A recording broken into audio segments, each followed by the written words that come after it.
Hello and welcome. My name is John, the gym teacher, and today I'll be talking about the components of wellness, but specifically mental wellness today. So let's strap in, let's get ready to learn, all right? Great. Hey, Ted.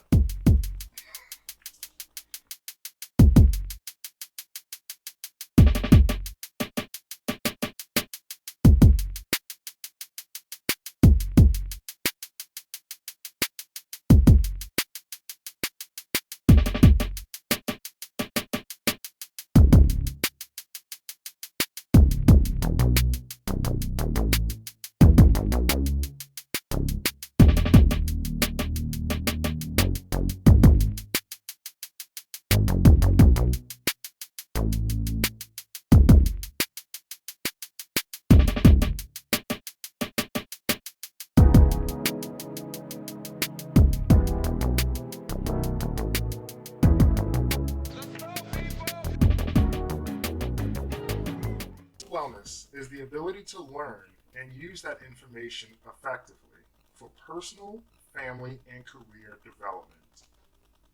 All right. Now, some of you guys might be in college, some of you guys might be in high school. You don't really like to worry about career development so much unless you guys have jobs, which is awesome, I think. You know, get money, go do some things that you want to do. I think that's so cool. Independence. But having the ability to cope with normal stresses in life, that's basically what that means. And it makes life much easier and more fulfilling to live. But this takes work, all right? It takes work. Now, a lot of this is how we treat ourselves and the thoughts we allow into our heads. So I'm not sure if any of you guys really understand this. I know I didn't until I was well into my adult years, but the thing is, our thoughts affect our feelings. Our feelings affect our behaviors. Our behaviors affect our experiences, which can affect our thoughts. But throughout all of those things, the one thing we can't control is our thoughts. And if a lot of us aren't honest with ourselves, we are not really nice with ourselves. Whether we weren't taught to be nice to ourselves or just whatever, but we the way some of us I've heard, even with my students, the way some of them talk when we do our exercises and positive self-talk, negative self-talk, and catching when we're being negative to ourselves. A lot of them are. It's really surprising to them how negative they can be to themselves. Actually, to me as well. Like I'm like, oh my gosh, you guys are teenagers. But when you learn how to control your thoughts, when I say that, I'm not saying when a thought pops into your head, you erase it or whatever. But if you have a negative thought, it takes a conscious effort to, like if I'm saying I'm ugly, and then I recognize it. I don't, I try not to judge it too much. It hurts my feelings. I recognize that. But then I say, I can say, no, I'm not. I'm a good looking person. I'm this and that. I work out. I can say this. I can say I'm not athletic. I'll never make the team. I can say, look at all the hard work I've done. Look at this and that, focusing on the positive aspects of things. But making these conversations and saying things negatively about us hurts our feelings. Now, let me ask you guys. Some of you guys are talking negatively to yourself. If we did this to our friend, we wouldn't be friends with them anymore, right? So, and if our friend did that with us, I don't think we would tolerate it either for too long. So why would we tolerate it with ourselves? We are the person we spend the most time with ever. All right. So what I'm going to do is I'm going to give you guys like 5 tips for improving your mental wellness. All right. So here we go. Here's tip number 1. I got a text from my dad. Alrighty, guys. So here's tip number 1. Be aware of how you talk to yourself. Alrighty. So tip number one, be aware of how you talk to yourself. All right. Now, how you can be aware of how you talk to yourself. What I suggest, I love this example. I saw this a little while ago. Write down what you say to yourself for a few days. All right. just for a few days, maybe like 3 or 4 days. Just how you speak to yourself, how you, how do you speak to yourself in certain situations when you feel uncomfortable, whatever. But really, write down what you say to yourself regularly. All right. Now, at the end, you'll probably start getting this going. But ask yourself, are you really kind to yourself? Now, be aware of how you speak to yourself. All right. Now, again, we spoke about this earlier, but positive self-talk. We have to catch those times when we're being negative. And it's actually like a little sciencey, but every time you catch it, basically, replace it with a positive thing. You're actually training your brain more and more to think more positively. So when you catch it and you keep putting in your positive thoughts, your brain gets used to these thoughts coming in. And these thoughts are true. You know what I mean? Like, you're not going to say anything like, I'm a superhero, I can punch through a wall. Like, no, it's crazy, right? But, say something believable. Like, if something I've been telling myself, I'm stupid because I'm bad at math. But when you think about it, I have qualities that I can do other things. I can play football very well. I can play basketball very well. I can skip rope, or I can paint, or things like that. So you're not dumb. You just don't have the quality to speak for that math yet. Now here's what you can do. Instead of shaming yourself and saying, I'm bad, just think about it. What can I do to improve? I'm going to keep studying more. I'm proud of the way I study. I'm going to put more effort into maybe move my chair and sit in the front of the class, or sit in the middle where I can hear them better and pay better attention. There's less distractions. And those things are going to help affirm you, and then your grade might improve. And you're going to get like kind of almost like addicted to that happy feeling of self-improvement or things like that. So, positive self-talk, but write down. If you aren't ready for that, just write down. First thing, write down what you say to yourself, just for a couple days. Now, here's number 2. How do you feel about yourself? All right, ask yourself how you feel about yourself. We have a lot of conversations with our friends and our family members and all these things, but we don't really talk to ourselves enough. So, are you taking care of yourself? So my name is John. Right? Instead of me saying me and blah blah blah, sometimes I like to say John, like I'm the person sitting next to myself. And how well am I taking care of that person? Things that I care about, the things I know needs to be done. Because sometimes we become something known as apathetic. Apathetic is just when you just don't want to do anything. All right? That's apathy. It's just I don't feel like shaving. I don't feel like cutting my hair. I don't want to take a shower. I don't want to go to the gym. I don't even care about this class. I don't care about, this job. I don't fire me, who cares? But when you fall into that trap, again, you train your brain to keep doing it. All right? But we have to recognize how you feel. If you feel bad and you don't feel, you're like, I don't know how to get out of this. Something you can do, it's something everyone can do. It barely costs any money. Here are some things. You can shave. You can get a haircut. You can go exercise. You don't even need equipment to exercise. I'll leave some links below, some great pages that I go to on YouTube to exercise. You can brush your teeth, take a shower. What I mean is literally take care of yourself. All right? If I'm not I just feel terrible, you know what?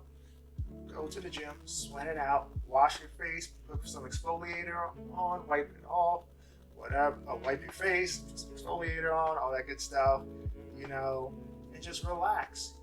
Doing things like that to help take care of you will over time make you feel much better. And then you start to take yourself as a priority, and then you realize you are important. But you got to first start with the basics. Take care of yourself.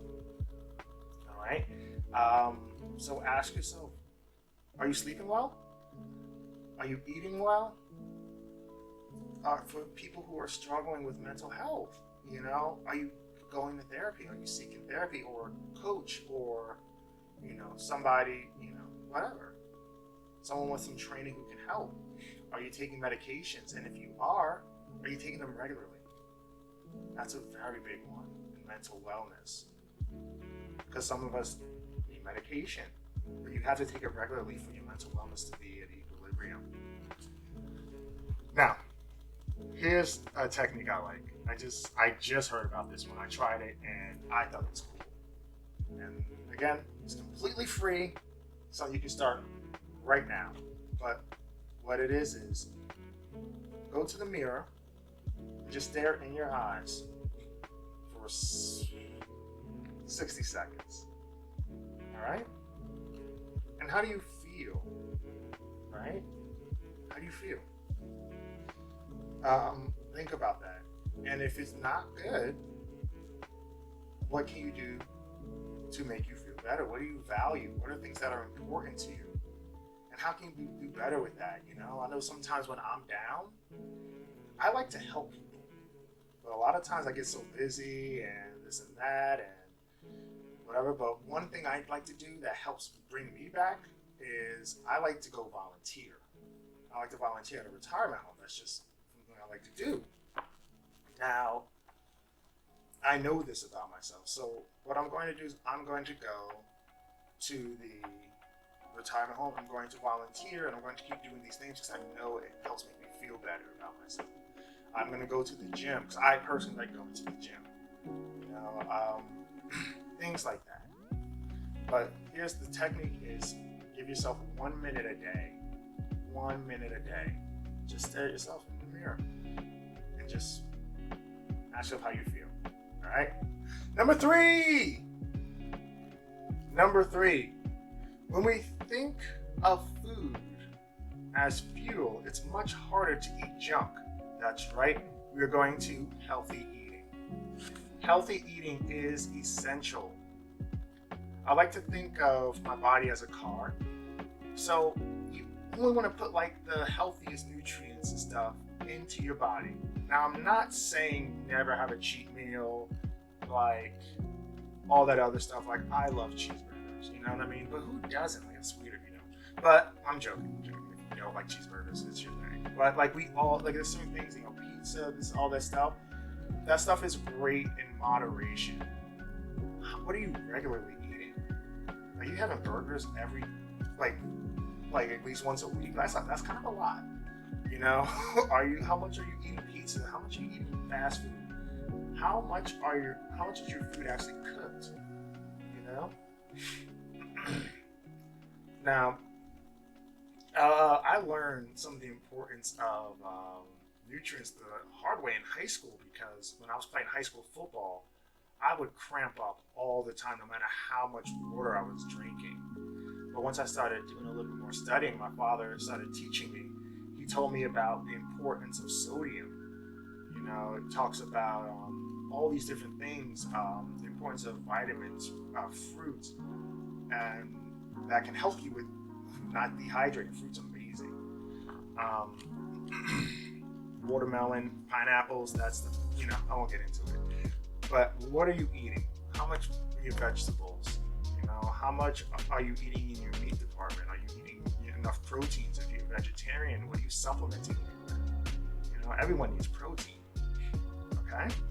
So, number 4, but it is sleep. Sleep. Sleep is important to us for healing ourselves physically, spiritually, and emotionally. Those are other components of wellness. We'll get to those videos later. But have you alrighty, guys? So number 4 is sleep. All right. So sleep is an important aspect of healing ourselves physically, spiritually, and emotionally. Have you guys ever gone to bed feeling bad, nervous, or scared about something that might happen in the future, some anxiety, whatever? Maybe like a test, exam, a sporting event, a recital, something like that. But you had such a good dinner and a great night of sleep that you wake up feeling better. So I like to think of this quality sleep. Quality sleep is like bringing our minds, our body, and our soul through the laundromat. And we must not skimp on our emotional laundry. You know, we may unload things on other people unnecessarily when all we really need is some rest. Receiving 7 to 9 hours of sleep for adults, but 8 to 10 hours of sleep for adolescents and teenagers helps to keep our body and our brain at an optimal level. Now, did you know that 7 hours of sleep actually means your sleep deprivation? You're thinking slower, your reaction time is slower, your appetite, and you just don't feel all the way there. There are people getting 6 hours sleep a day. It's like, oh, I'm fine, I'm functioning. I'd rather be thriving, I'd rather feel great throughout the day, because even if life throws you a couple of punches, you can kind of handle it a lot better than if you're not rested, I find when I'm not rested, I allow things that really don't matter to bother me, But when I'm getting a good night's sleep, I just kind of like brush it off and I'm like, all right, cool, feel good, It's like a deep meditation session, but that's in my other video. Now, the number 5, high quality support unit. All right, these are your family, your friends, teachers, peers, people around you. Now, having a high quality support unit around you is like confidently walking across a balance beam, because the people you truly trust are on the sides to catch you when you fall. When you're feeling down, these are people you can talk to. It's that friend who knows to be quiet and let you vent, or talks, or helps you talk through it. It's not the one who's always trying to fix your problems per se, but the one who can say, you were wrong for that, and I still love you anyway. That family member who can help pull you out of shame and remind you that what you did was bad, but you're not bad. The person who still studies with you, although they know everything in the subject, but they want to help you. Or that friend. I like these friends, the ones when you're with a group of people, you have to stop and tie your shoe, and they all keep going, and then you get up and you notice your boy's still there. I was like, hey man, I mess with you. You know what I mean? Those are quality people. You know what I mean?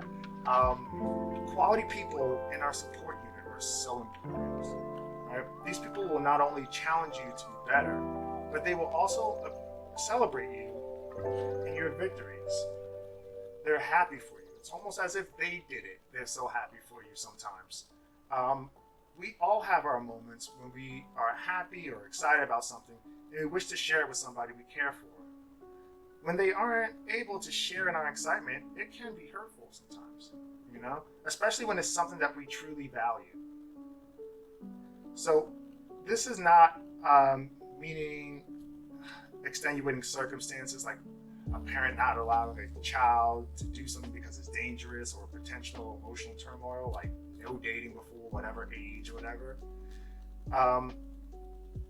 That's just case by case basis, whatever, handled by the parent and the child. But I'm talking about the people you choose to have in your corner, the people who can support you through the good and the bad.